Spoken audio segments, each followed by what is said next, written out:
Nope, there we go.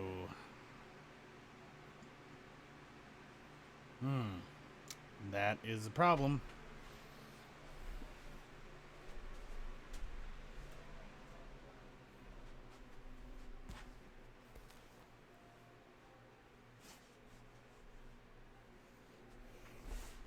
There we go. How's that? You think that works? I think that works. Swing this a little bit more. Slightly more towards me. There we go.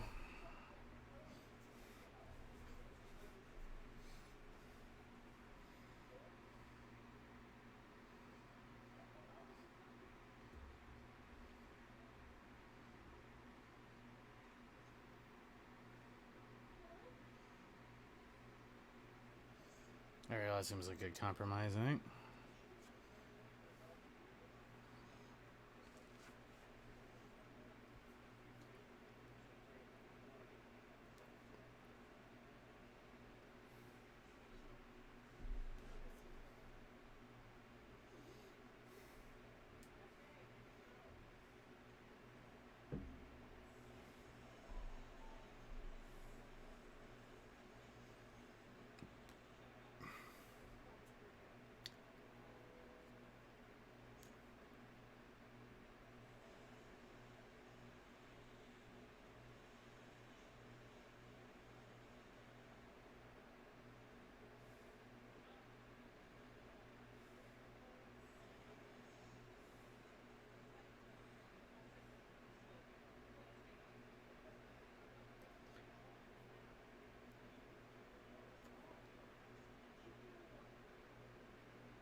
You loser?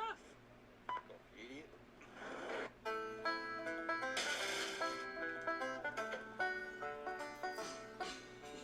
My neighbor's car got stole last night, right out of his driveway.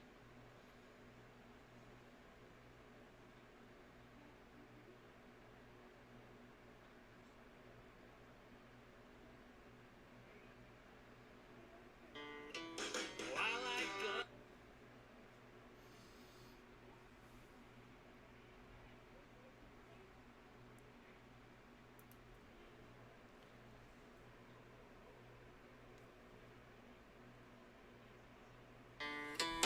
Well, I like guns, I like the way they look.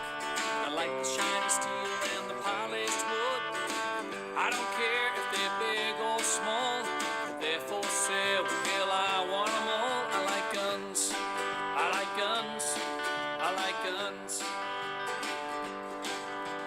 Well, I really like 22 Mag, 45 lever with the Winchester tag. I like my double barrel, had it most of my life. 357 was a present from my wife. I like guns, I like the way they look.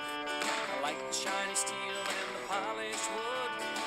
I don't care if they're big or small, they're for sale, hell, I want them all. I like guns, I like guns, I like guns.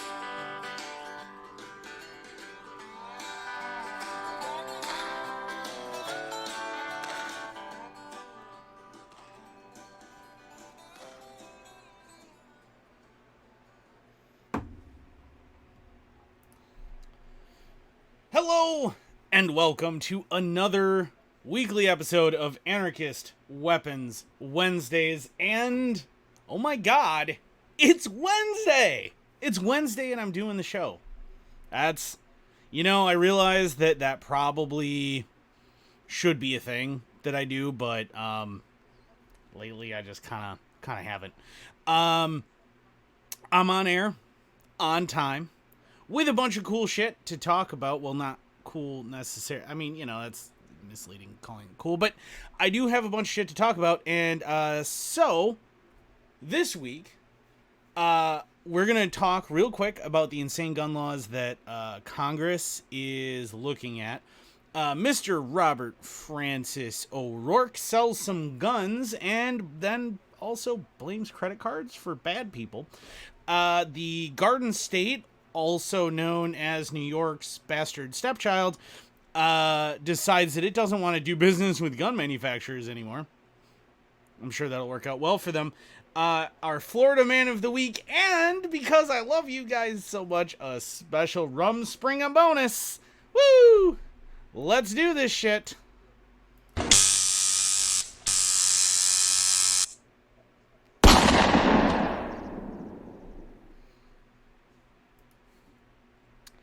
First, we're going to take a closer look at the 3 gun bills that Congress is debating. Not super in depth because screw it, but just so that you know what's coming down the pipeline. So this week, the Democrat-led House Judiciary Committee will take a step towards really, really seriously outright tyranny. With some markups of several new gun control bills that were in fact introduced earlier this year. During the markup period, members of the Judiciary Committee can offer amendments to each bill, and then they debate and vote on those amendments. Here's a closer look at a few of them. The first one is H.R. 1186, or the Keep Americans Safe Act. This bill was introduced back in February by a Democrat from Florida, Representative Ted Douche. Sorry, I think that might be Deutsch. Either way, he's a douche. Who represents Parkland, of all places. I realize, big fucking surprise. Including Stoneman Douglas High School, yada, yada, yada. Anyway, it would ban the sale, transfer, or possession of any high-capacity magazines, which it defines as any magazine that contains more than 10 rounds. Their justification that the senator used was the August 4th shooting in Dayton, Ohio, where 9 people were killed, 27 were injured, and the shooter was using something that they said was an AR that had a 100-round drum on it, allegedly. Whether or not that's actually what that is, I haven't actually done enough research into what that weapon actually looked like, but I'm pretty sure it's a load of crap. In either way, the reality is most shootings do not happen with standard capacity magazines. They do happen with 10-round magazines. The 10-round bigger than 10-round magazines have actually really only been a thing, remember, since 2004, which is when the Public Safety and Recreational Firearms Use Protection Act expired. So now there's no federal law banning any capacity of magazine anymore. 9 states and Washington, D.C. have passed laws, though, restricting mag size. Any research that you do on this is at best mixed. In general, it pretty much says that standard capacity magazines do absolutely nothing to help shooters because most murder victims are in fact shot by fewer than 10 rounds.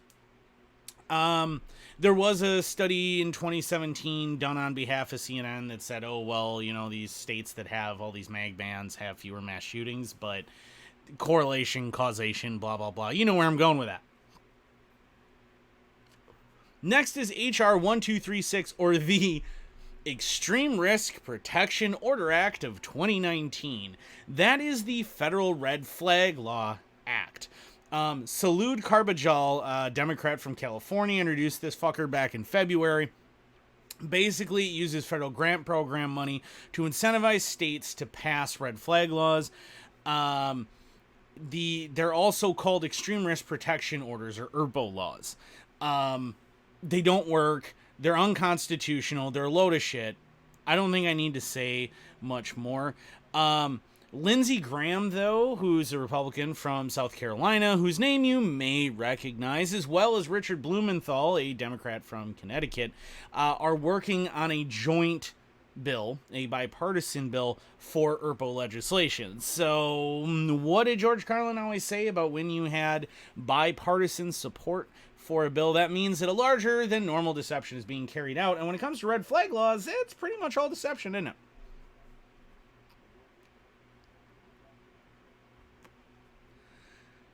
Now, last one that I want to cover is H.R. 2708, and this is one of the dumbest Oh, God. So it's called the Disarm Hate Act.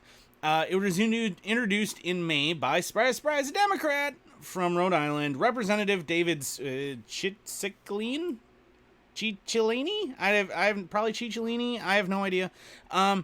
Basically, it bans legal sale of guns to anyone who's been convicted of a misdemeanor that had a hate crime or bias enhancement added to it. So if you're unfamiliar with how the laws kind of work here, with both domestic violence and hate crimes, they are not laws really unto themselves. They are hitched as riders onto a law, enhancers. So if you assault someone and it's simple assault, that's one thing. But if it's then designated a hate crime, that's enhanced. As of right now, there is no federal law that would ban the sale of a gun to somebody convicted of, say, a hate crime assault, as long as it was only a misdemeanor. It only handles felonies. There are 3 states that do ban that: Minnesota, Oregon, and New Jersey. Now, you'll recognize those 3 states as being traditionally very left and very anti-gun, which they freaking are. So therefore, that really shouldn't surprise you. The danger here, now, while again, the road to hell is paved with good intentions, the danger here is that at this point, anyone could simply label any crime a hate crime and then prevent that person from owning a gun. So, you attacked a federal enforcer because he was violating the law to come on your land. Well, you hated him because he was a federal employee, and therefore, no guns for you. Or, I mean, I just covered this in the last episode, but you get where I'm going here.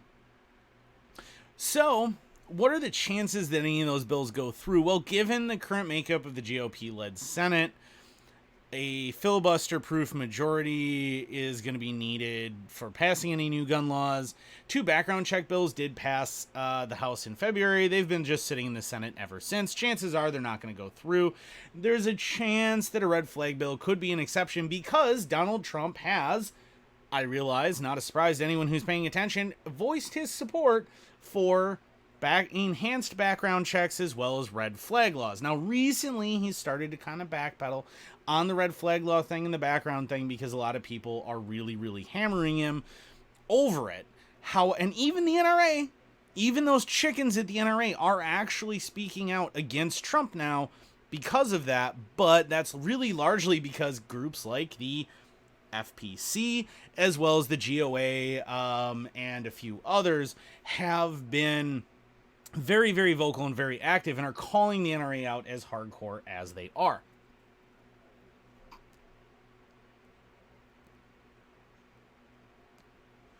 Now, Senate Majority Leader Mitch McConnell told radio host Hugh Hewitt he'd not put a pro-gun bill on the Senate floor unless Trump would sign it. I covered that last week. This past weekend, Senator Roy Blunt, who's a Republican from Missouri, reinforced the Senate's majority stance on NBC's Meet the Press, saying, "We're not going to vote on bills on the Senate floor that the president is not willing to sign anyway." Thus far, Trump hasn't really made it super clear. An NPR, PBS, and Marist poll back in July found that 96% of Democrats and 84% of Republicans favor universal background checks that would include private sales, basically making a private sale of a firearm illegal. A recent Guns and America poll found that 70% of Americans support so-called red flag or ERPO laws. However, only 67% of gun owners do. That 67% is probably mostly going to be the FUDs. Let's be honest. We all know it.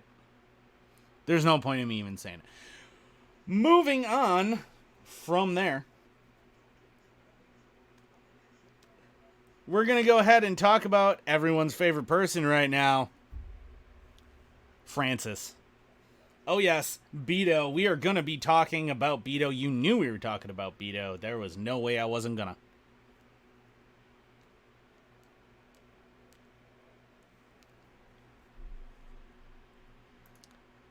Arizona gun store sold out of their Beto special AR-15s.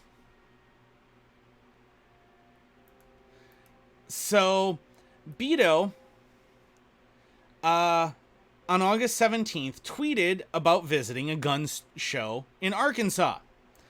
He said, in Arkansas, I listened to gun owners and sellers and appreciated hearing their perspectives, but as the plan we released yesterday says, if I'm president, you wouldn't be able to buy weapons of war for $395.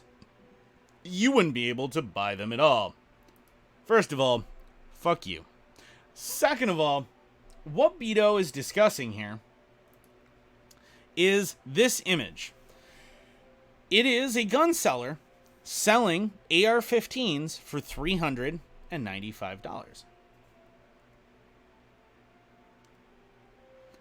Now, I'm going to go ahead and hazard a guess that that particular sign is maybe not advertising a Daniel Defense.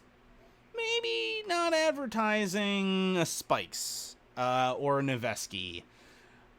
It's probably not even advertising a Colt. That's going to be for an Omni. And that's it. So, this is what he's basing this on when he says you wouldn't be able to buy it for $395. Well, then remember, he used his time back on September 12th in his Democratic debate to say, hell yes, we're going to take your AR-15s and your AK-47s.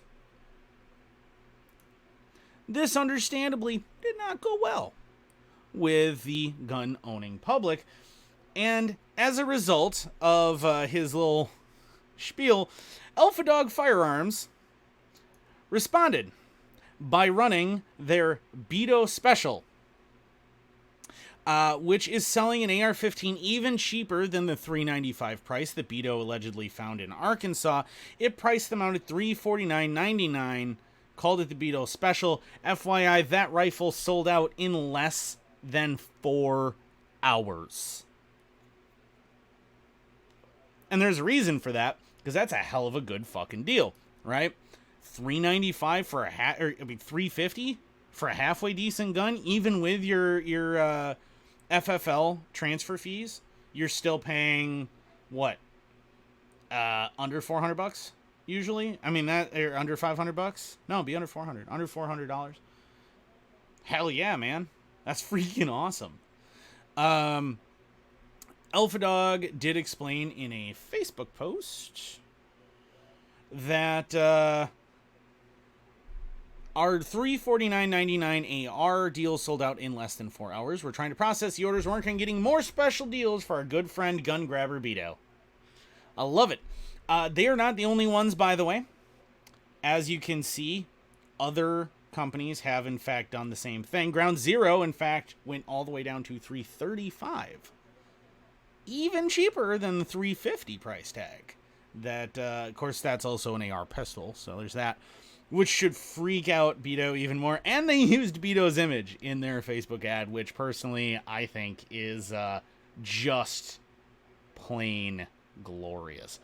It is also important to note that that isn't even the only thing. Alpha Dog did come back, and they actually set up a bunch of deals, knocking the prices not just of ARs, but also AKs, G3s, FALs. There's a few others. I got a shot here of just a few off of that webpage that they wound up discounting pretty heavily. If you want to go to Alpha Dog's website, I can't guarantee that they have any of this in stock anymore. They might. But if they do, these Beto specials are some seriously awesome deals, which is why they sold out. The National Shooting Sports Foundation reported that there are approximately 16 million privately owned AR-15s in the United States. In fact, making them the most popular rifle in America. The most popular. That's what all these people are talking about banning. The most popular. Because, of course, they are. Moving on. The Garden State. Garden of meth addicts, heroin addicts, Nice weekend retreat for the mob, New Jersey. Says that they will refuse to do business with banks and retailers that resist stricter gun control measures. New Jersey's Democratic Governor Phil Murphy is expected to sign an executive order, he did sign it yesterday, that leverages the state's purchasing power to coerce gun retailers, manufacturers, and financial institutions to comply with a more stringent gun control regime. Of course, it's not going to work and no one freaking cares, but that's what they're trying. Under the executive order, the state, which purchases an estimated $70 million in firearms and related equipment annually, which is actually a drop in the firearms bucket, which is a multi-billion-dollar-a-year industry, will refuse to do business with gun manufacturers and retailers that lack policies that deny guns to people with a history of mental illness or domestic abuse. The New York Times actually first reported this.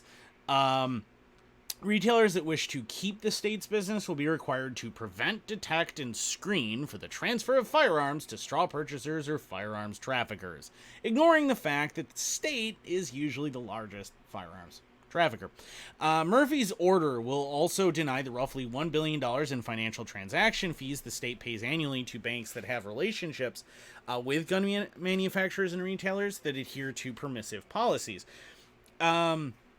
New Jersey already has strict gun control laws, and these already require retailers to perform background checks, but the new policy will apply to out-of-state companies that are not bound by New Jersey's laws but wish to do business with the state. Now, this is important. This is with the state, not in the state.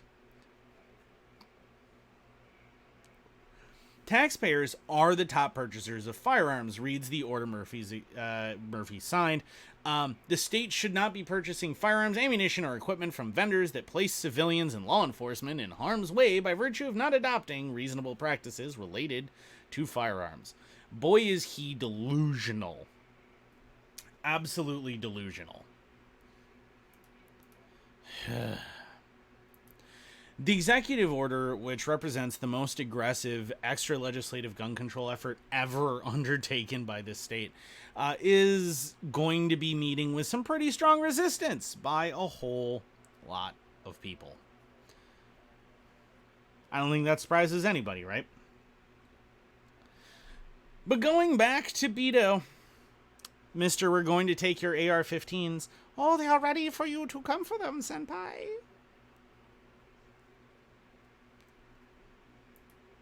Now, Beto was a hotshot for the Democrats when he was running against Ted Cruz for his Texas Senate seat because of his broad support from around the country, which did him absolutely no good in the election itself, of course. He was pressed to consider a presidential run.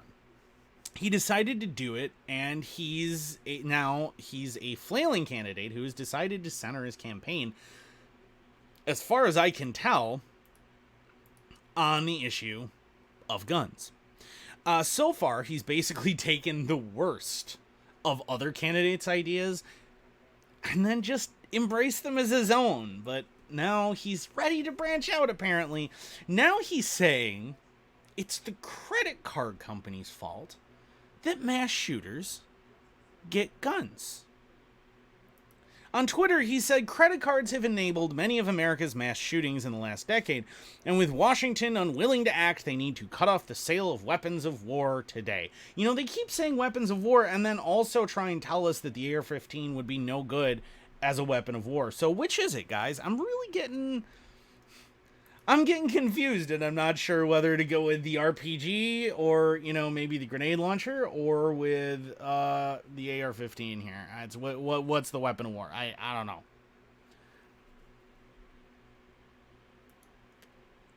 And as if that wasn't enough, he said, replying to himself, if enough of us make our voices heard now, we will force banks and credit card companies to act. Add your name to this petition. We're sending Visa, MasterCard, and the big banks. And then there was a link to it. But that's not all. But wait, there's more. He then outlines what he wants to have happen. He says banks and credit card companies must, 1, refuse to take part in the sale of assault weapons, assault weapons, that lovely made-up term that the left really loves to use. 2, stop processing transactions for gun sales online and at gun shows without background checks, something that literally does not happen because it would already be illegal under federal law.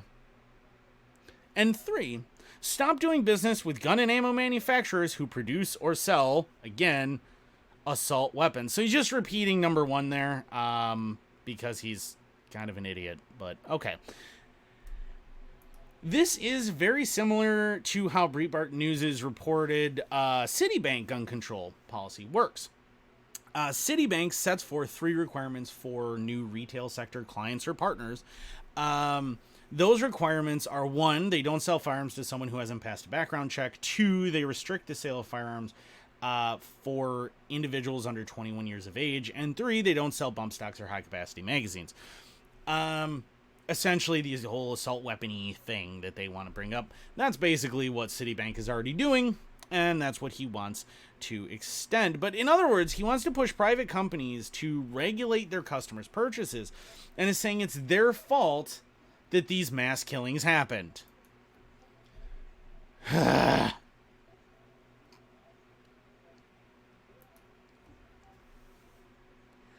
So, my response to that is, how about no? First, the transactions have almost universally been legal transactions. Thus, there is no culpability for the credit card industry in this issue at all. Yes, many may have purchased those guns with credit cards. Do you know who else uses credit cards to buy guns? Tens of thousands of Americans who never intend or will ever go on a mass shooting rampage. They will never do anything appreciably wrong with those weapons at all. Tens of thousands of them, if not per day, at least within any given week. He's also ignoring the logistical nightmare it would be for credit card companies to even begin to regulate these kinds of things. For example, sales without background checks. Well, you know what? Let's take a look at just what that would involve. First, you have to understand that the only lawful sales without background checks are face-to-face transfers between individuals. That's federal law. That means if someone is going to accept a credit card, they have to do it through some kind of setup other than a gun store's credit card service. Because once the gun store is involved, because they're an FFL, they must legally do a background check. For example, using Square or some similar service, or through another business's credit card service, is how they'd have to run it. How are the credit card companies remotely even going to begin to know what that item is? If a plumber accepts a credit card for the Glock 19 he's selling and runs the card through whatever he usually uses, this creates accounting issues, but yeah, it's a different matter. How is Visa supposed to know it's for a gun without a background check and not for unclogging a toilet? The answer is pretty easy. They don't. Every sale at a gun store, the logical place to assume a credit card transaction is being done for a gun, receives a background check now under federal law. In order to do so, anything beyond that, though, a credit card company would be clueless about. In order to actually know, a credit card company would be forced to ask what the item being sold is for. This creates privacy concerns and would likely repel customers in droves. After all, husbands would prefer their wives not find out about the online adult entertainment they purchased while traveling for work. So why use a given card if they're going to ask those kinds of questions? Even if they do ask, though, what mechanism can they make sure that everyone is honest?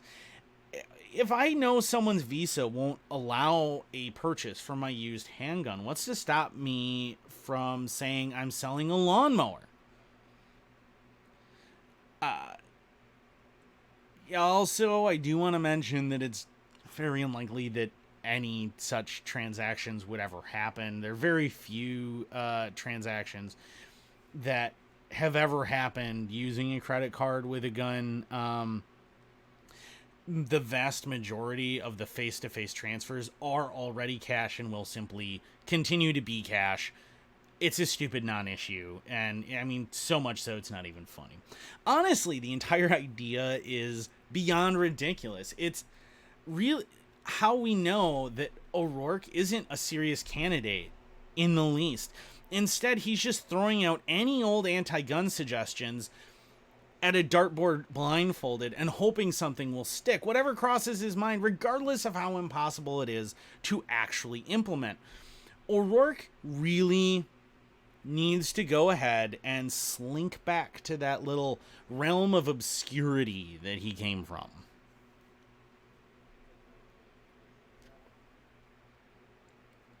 But now, after I take a look at your comments really quick. Yes, Jason brings up in the comments, the federal government is looking at a Nix app for face-to-face sales. Yeah, because that's definitely going to get used. Let's be honest. It's hilarious because, I mean, realistically, how are you going to...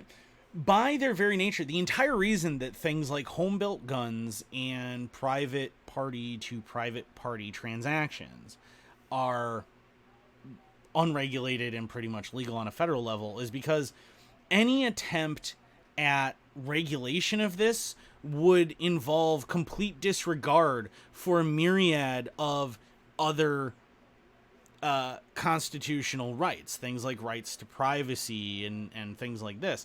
So in order for you to monitor these things, you would either have to create such a massive Big Brother 1984 style continuous monitoring state that it's insane and tyrannical, or you would have to eliminate all cash so that you can monitor everyone's transactions at all times, which is also insane. And don't forget, most people already do most of their stuff electronically. One of the big exceptions is the criminal element, who, you know, I realize this may come as a surprise, but tend not to obey laws. I realize that's shocking. But yes, criminals do in fact disregard laws.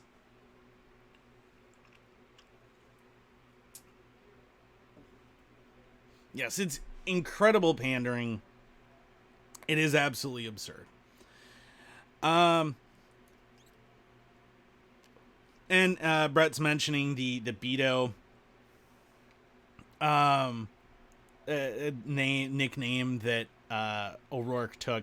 And again, his name is Robert Francis O'Rourke, and he grew up in a gated community. And he's calling himself Beto to somehow sound Hispanic, ignoring the fact that this motherfucker is like the little whitest white dude.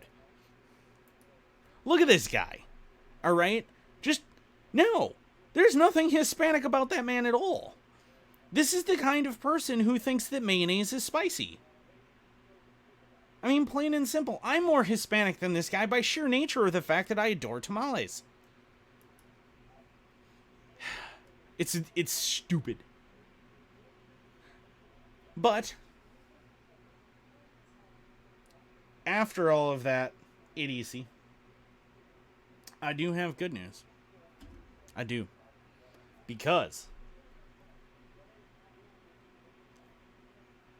it is time for everyone's favorite moment, our Florida Man of the Week. Florida Man! Yes, our Florida Man of the Week is not, in fact, a Florida man. Well, half of it is. It is a Florida couple. A Florida couple has had sex in the back of a cop car after a DUI arrest while handcuffed. It's talented. Props to them. The party doesn't stop until you actually land in jail, and this Florida couple is living proof of it. 31-year-old Aaron Thomas and 35-year-old Megan Montanaro were arrested on DUI charges after they were spotted riding bikes with no lights and were almost hit by a car. Luckily for them, a deputy with the Nassau County Sheriff's Office pulled the pair over, saw they had bloodshot eyes, reeked of booze, and decided to arrest them for their own safety and the safety of others, of course. In this case, that actually really was what it was. I mean, they were riding into traffic. Thomas and Montanaro were quickly placed in the back seat of a cop car, because that's what you do when you arrest someone, while handcuffed. And things got, let's say, hot and heavy. These two couldn't wait to jump each other's bones, so they basically began to have sex right then and there. Because who doesn't find being handcuffed on the hard plastic seat in the back of a tiny cage car incredibly romantic? The bravery and then the balls. According to the deputy, he was outside the patrol vehicle writing the arrest report, probably because he himself would get drunk from how it smelled inside. And that's when he saw the couple began to take their clothes off, and the cruiser started moving. When the cop cars are rocking, don't come a knocking, right? Well, when the officer opens the door, he can see that their pants are off and they are engaged in certain activity. Thomas then briefly did manage to run off, escaping the hold of the deputy, who had tried to remove him from the patrol car, because even with the door open and the deputies standing there, they were dedicated. Those people were dedicated. I mean, I've been drunk and horny, but I don't think I've ever been quite to that level. Thomas reportedly ran naked through the parking lot with his hands cuffed in front of him while exposing his junk for all the world to see. Luckily, though, the deputy was able to catch him in a few seconds at a Cold Stone Creamery. Probably good that it was the middle of the night. Because, I mean, I'm not one to judge much here, but not lookers. Not lookers. Thomas is currently being held without bond and is charged with theft after he took the police handcuffs with him when he ran off. This is how ridiculous the police state has gotten here. They put the handcuffs on him. They forced him to wear those. He ran off, and now they're charging him with theft for running away with police property. He is also being charged with lewd, lascivious exhibition in the presence of a state employee, DUI, public exposure of sex organs, unnatural and lascivious act, threat against a public official, attempted escape, and resisting arrest.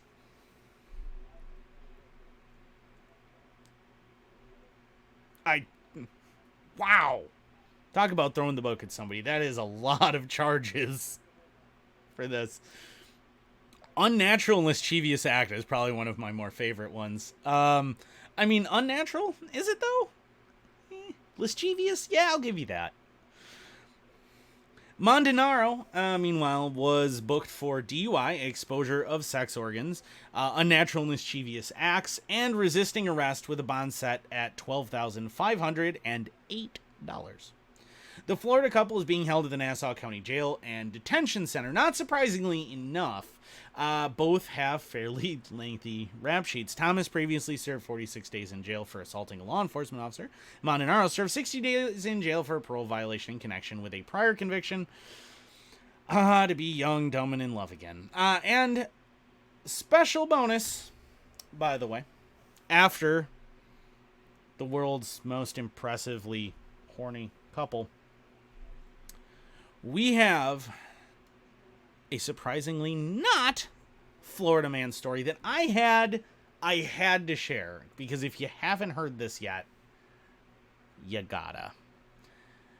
Because Rumspringa! 2 Amish men were caught drunk driving a buggy and then fled, Ohio deputies leaving their booze behind. Party foul.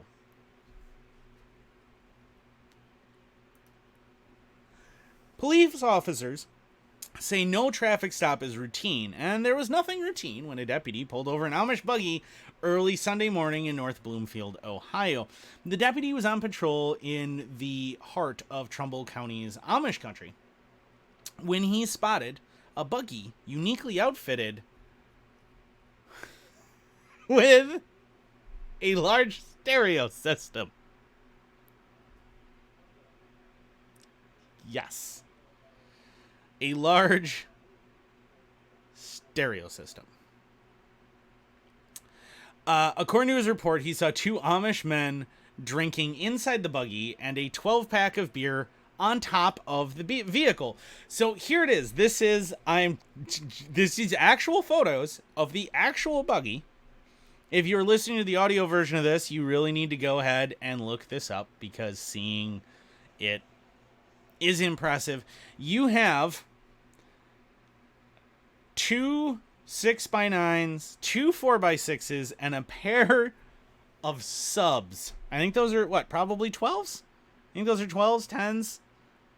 I don't know. I don't really know the scale here on the back of buggies, but yes, those are in fact speakers. Powered by what? Who knows? It is a buggy. And on top of the buggy, you will notice there is in fact a 12. I think that's a 12, 24. I'm not sure, of Mick Ultra. Because apparently that's when you're Amish and drunk and listening to your loud music in your buggy, that is apparently what you're drinking is Mick Ultra. When the deputy attempted to stop and question the two men about drinking and driving, they jumped out of the buggy and ran, disappearing into a heavily wooded area on the side of the road. According to the report, the horse pulling the buggy took off running, and the deputy gave chase, eventually catching up to it a short distance later and getting it stopped. Quote, I've never operated an Amish buggy with a horse, but I'm told that the horse will know the way home, regardless of whether the operator is awake or even in the buggy. And that horse went a little further down the road and onto an oil gas well road and stopped, said Trumbull County Chief Deputy Joe Dragovich. The deputy had the buggy towed from the scene, and the horse was turned over to a local farmer for safekeeping until the owner can actually be identified. In a rite of passage known as Rumspringa, young members of the Amish community are permitted to experiment with influences from the outside world, but authorities in Trumbull County said they have a duty to enforce the law in Amish country the same way they do in the rest of the county. Unfortunately, they're not licensed as far as the buggy goes, but it is a vehicle, it's on the roadway, and the OVI laws do apply. You're not allowed to drink and drive or operate a buggy. No drinking and buggying. By the way, when they took off, it's worth noting that not only was the 12-pack of Mick Ultra on their roof, there was in fact also a 12 of Twisted Tea inside the buggy with the men and the stereo equipment. So, these boys going hard with their Mick Ultra and their Twisted Tea. I bet they order off the kids menu too, like real hard asses. I don't even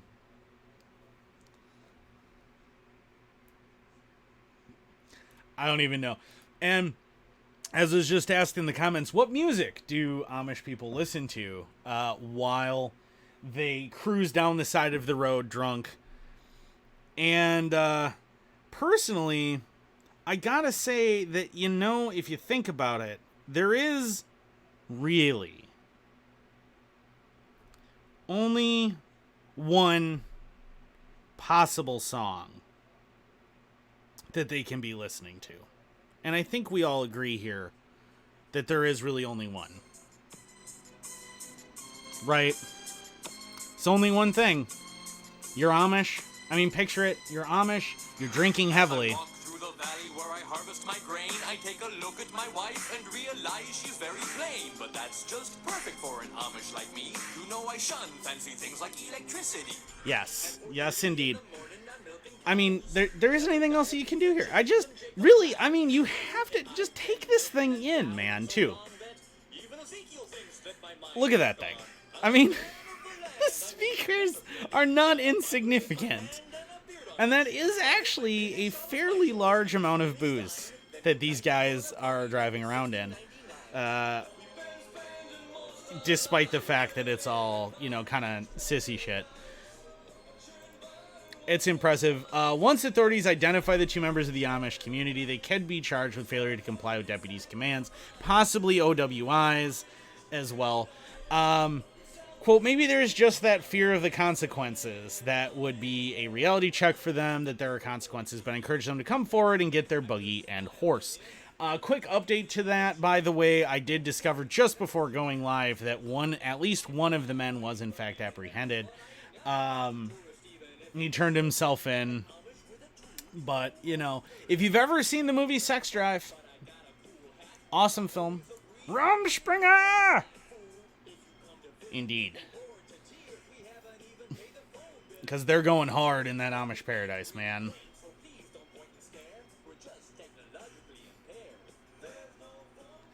So, that is what I got for you guys tonight. I do have a late entry. Let me see what this late entry is. Joe Manchin, Beto O'Rourke not taking my guns. So that's a Democratic senator that has said that.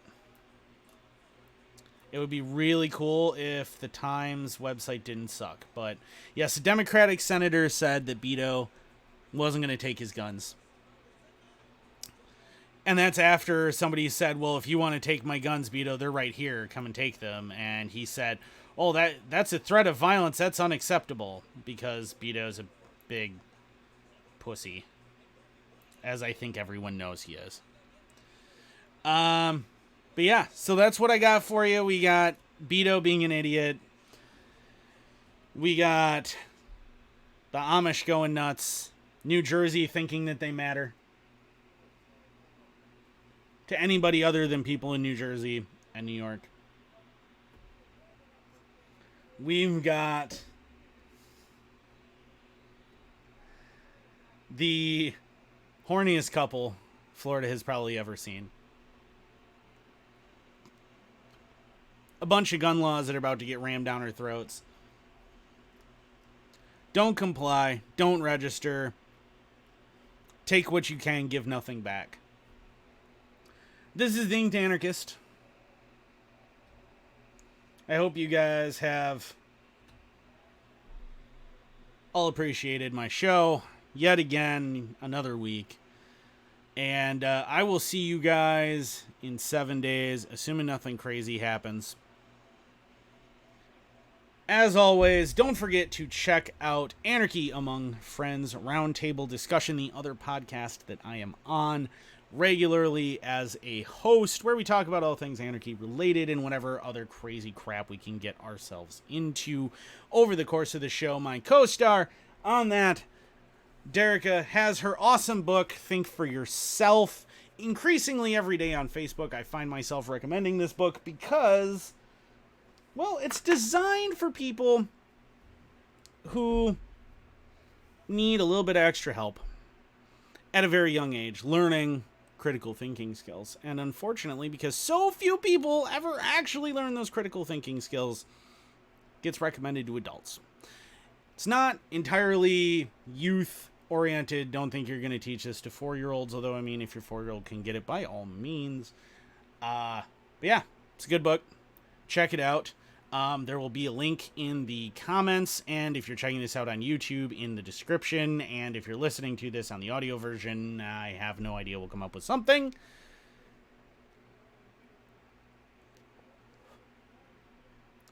Also, make sure that if you like this video or audio, whatever it is that you're watching or hearing this, whatever format, if you dig it, hit the like button, hit the subscribe button. If you are on YouTube, go ahead and hit that little bell so you get those notifications every week when these suckers get uploaded. Please share with your friends, tell them about it. Anything that helps the channel grow would be awesome. Again, this is the Inked Anarchist. Stay safe, stay real, laugh to heal. You guys have a good night.